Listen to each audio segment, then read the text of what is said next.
How to fix Samsung S3 Neo। Hang and restart problem. नमस्कार दोस्तों, स्वागत है आप सभी का तिकराज यूट्यूब चैनल पर। तो दोस्तों, आज की इस वीडियो पर मैं आपको बताऊंगा कि कैसे आप जो है अपने सैमसंग के डिवाइस पर हैंग और रीस्टार्ट प्रॉब्लम सॉल्व कैसे कर सकते हैं। यहाँ पे दोस्तों क्या होता है, जब हमारे डिवाइस ठीक है हैंग हो जाते हैं तो वो अपने आप रिस्टार्ट हो जाते हैं। ठीक है, इस तरीके का प्रॉब्लम है ये। तो अगर दोस्तों आपकी जो डिवाइस है ठीक है सैमसंग का, वो भी अगर हैंग हो जाते, हैंग होने के बाद अपने आप रिस्टार्ट भी हो जाते, तो ये किस तरीके का प्रॉब्लम है, ठीक है, और आपको कैसे ये प्रॉब्लम फिक्स करना होगा, आज के इस वीडियो पर मैं आपको सॉल्यूशन बताने वाला हूँ।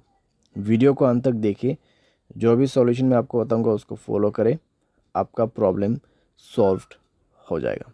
ठीक है, वीडियो शुरू करने से पहले दोस्तों, अगर आपने चैनल को सब्सक्राइब नहीं किया है तो सब्सक्राइब करते हुए बेल आइकन को क्लिक करें। अगर आप ऑनलाइन पैसा कमाना चाहते हैं तो वीडियो डिस्क्रिप्शन पर आपको लिंक मिल जाएगा।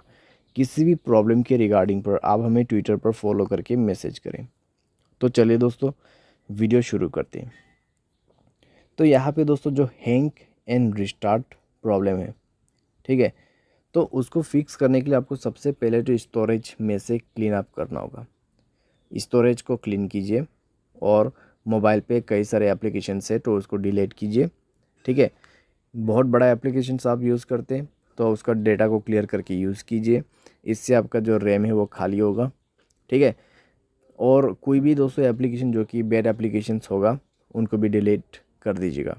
बैड एप्लीकेशन जैसे कि कोई अननोन वेबसाइट से इंस्टॉल किया हुआ एप्लीकेशन, ठीक है, तो उनको डिलीट कीजिए और अपने स्पेस को फ्री अप कीजिए। उसके बाद माय फाइल्स पे जाए और यहाँ पे भी दोस्तों स्टोरेज को फ्री अप कीजिएगा। ठीक है, जब स्टोरेज आपका 40 to 30% एम्प्टी हो जाएगा, तब आप अपने मोबाइल सॉफ्टवेयर को अपडेट करेंगे। ठीक है, मोबाइल सॉफ्टवेयर को अपडेट करेंगे। मोबाइल सॉफ्टवेयर अपडेट होने के साथ ही साथ आपका प्रॉब्लम सॉल्व हो जाएगा। ठीक है, तो हैंग और रिस्टार्ट का जो इशू है आप इसी तरीके से फिक्स कर सकते हैं। तो ये सॉल्यूशन को आप फॉलो करके देखिए, प्रॉब्लम सॉल्व हो जाना चाहिए। अगर सॉल्व हो जाता है तो अच्छी बात है।